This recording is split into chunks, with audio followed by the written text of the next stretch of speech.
Republican House Freedom Caucus Chair Andy Harris, who is also a physician, about which more later, joins me now. Congressman, thank you very much for being here. Appreciate it. What exactly was it about that phone call from the president-elect, that convinced the holdouts, the rebels, to come on board?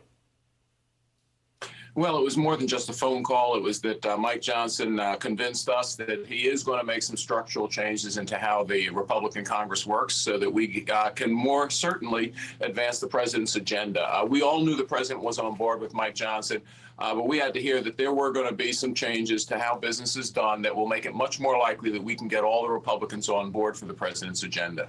Now, was this kind of a foreshadowing of the way things will work for the regular business of Congress as we get going on January 20th? That is, President Trump, if there's something that he decides needs to be changed in the process, he'll make the phone calls and do the due diligence and make it happen.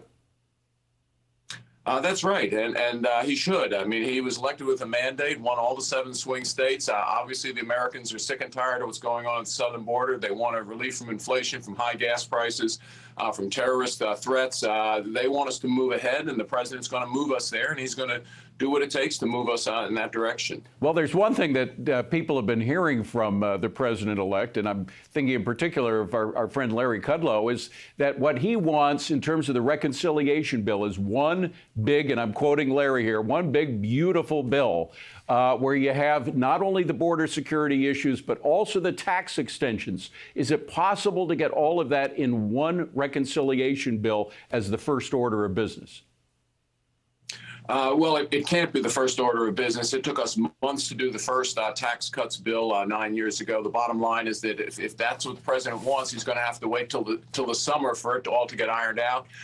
There are a group of us who support breaking it up into 2 pieces. The first piece, a very small border piece, where we give the president the monies that he needs to secure our southern border and to start deporting illegal criminal aliens. But, Congressman, when was the last time we had 2 reconciliation bills in 1 year? If I'm not mistaken, it was back in the 90s, correct? No, we actually had 2 attempts during President Trump's first term, but they were 2 large attempts. They were Obamacare and then ultimately the Tax Cuts and Jobs Act. This would be very different. This would be taking one little piece out, pass it quickly. The president needs appropriations in order to begin securing our southern border, buying back the wall that this administration sold off, things like that. The president needs some funds now, and that's the quickest way to do it. And that's the way, again, a group of us think we should do that. Saving the large, big, beautiful bill till the summer, because it will take time to iron out. Yeah, but, at the end of this year, that 2017 tax code, which was enormously successful, not only in terms of generating more economic activity, but it made $1.5 trillion in extra revenue that came in as a result of the economic activity. That expires at the end of this year. If you get dangerously close to that expiration date and taxes go up in the beginning of 2026, you're going to have a tough time keeping the House.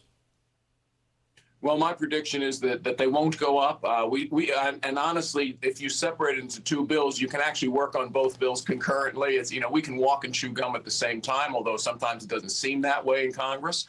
But we could do it, and we could deliver that tax package well before the end of the year. But we do have to get border monies and perhaps even national security monies into this administration. But we also, Americans voted not only for border security, but even above that was more money in their pockets. And small businesses in particular need to have that assurance going forward. I want to switch gears, though. As a physician, I'd like to know what you think about what RFK Jr. has planned for the health situation in this country. He wants to make America healthy again, as he said, but one of those issues is ads on television for drugs. Do you support that vision that he has?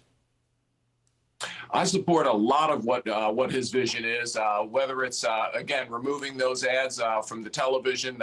Look, you can get that information from your doctor. You don't need it from Madison Avenue. And the other thing that we need to do is we need to stop spending America's hard-earned taxpayer dollars on junk food in the food stamp program, for instance. It's crazy. On the back end, we're paying to treat diabetes, hypertension, And on the front end, we're buying the foods that we know lead to that.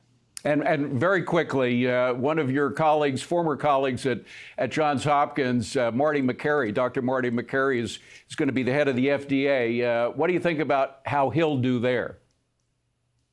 I know Dr. Makary from when I was at Hopkins. He's a very intelligent person. I think he'll do a great job there. Again, he will help deliver part of RFK Jr.'s Make America Healthy Again agenda.